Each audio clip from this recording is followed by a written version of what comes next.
Well, if you're joining us in reading through the Bible in 30 days, today's reading is 1 Kings 3, 1 through 2, 1 Kings 5, 1 through 6, 11. And if you have not read these passages, please pause the video now and do so. While the key focus in these passages are Solomon building the temple in Jerusalem, I'd like to look at the first 3 verses of 1 Kings 3. The tabernacle, which Moses had built, had been around for several hundred years, and it was still the home of the Ark of the Covenant, and it was still the place where the sacrifices were to be done up until the time that the temple was built. But Solomon and the people both sacrificed at both the tabernacle and in the high places where the worship, other than the worship of Jehovah, took place. Well, verse 3 tells us that Solomon built the temple, but he also sacrificed in the high places. I think that this gives us a really good insight as to how we worship today. Many of us who are devoted to a pure worship of God through Christ still tend to mix our culture with our worship.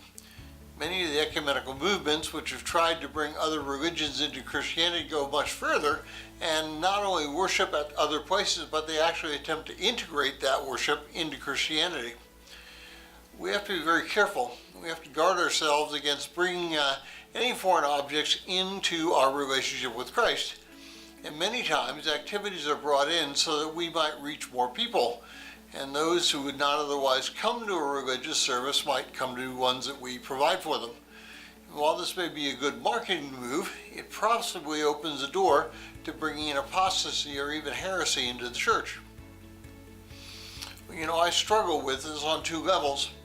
The first level is that of the early Christian church. As you remember, the first converts to Christianity were Jewish, and most of the early services were done in Jewish synagogues and had a distinct Jewish flavor. As more and more Gentiles entered into the fellowship, things began to change, and worship was modified into a less Jewish flavor and more into a Gentile environment. And I repeatedly have to ask myself the question, should we go back to the early kind of worship, the worship of the early church? The second level is that of modern worship. And again, without trying to be too critical, many of our mega churches and even churches on a smaller scale have brought into the idea that if we don't mix outside culture into our worship, people will not come. But sometimes the result of that is a worshiptainment environment rather than the truly worshiping of God. There's a Running to Him work group on Facebook where you can chime in and we can begin a discussion on where to draw the line in the area of modern worship.